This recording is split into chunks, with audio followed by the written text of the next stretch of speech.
So Clive, a loss at the weekend. I thought watching the side there was plenty of passion and a real serious effort against a side that we know in Bristol is teeming with quality. What have been your takeaways from the defeat against Bristol on Saturday?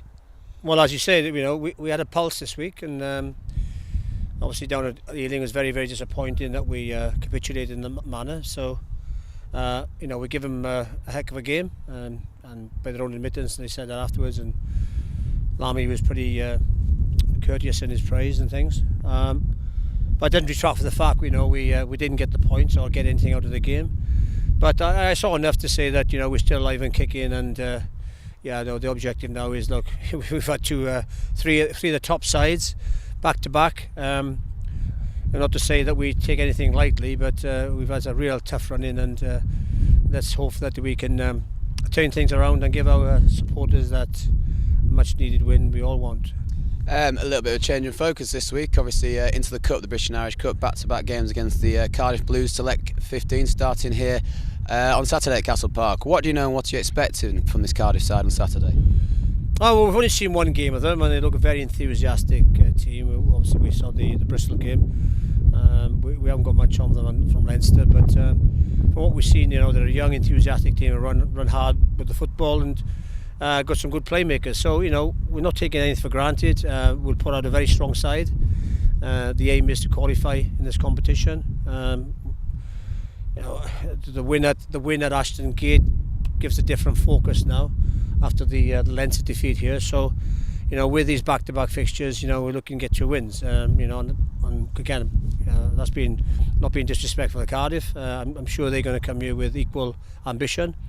But that's the focus next 2 weeks, and that's to build something we've worked on again today in training to take into the next round of championship games, because the next 2 games are going to be vital for our season. To decide which end of the table we're going to be.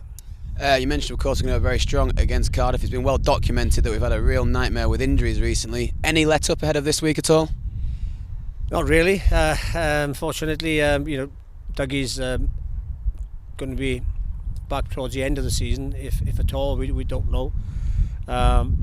We've got Dave Nelson back. He'll be figuring in some shape or form this week. But injury will continue on the weekend. Poor Curtis Langdon, he comes in from the outside and seems to be cursed at the moment, and he went on and went off straight away. So E. Williams is not fit yet. Jar's going to be running a bit this afternoon. So there is some light at the end of the tunnel, but we haven't got a huge amount of troops to come back this weekend. You touched on it a little bit there. Is there any chance that, obviously you've got these 2 back-to-back games against Cardiff now, but in the back of your mind you're looking ahead to the Yorkshire derbies at the end of the month, or is it Cup competition first? Oh, Cup first. Each game as it comes, cliche, and we're going to be building up to giving most of the boys a run out and for everyone to stake a claim for that big game at Rotherham on the 23rd of December. So that's the aim, just to build some form, get some confidence back in our play, try a few new things, and rediscover ourselves really, and be at the right end of the table, and not scrapping, in the bottom 4 there and the like. So yeah, it's a better place to be at the top, and that's our goal, and has been all year. So a bit to do, but I'm extremely confident, having viewed the effort and the commitment the boys showed on the weekend. If we can just add the nuts and bolts to that, we'll come through.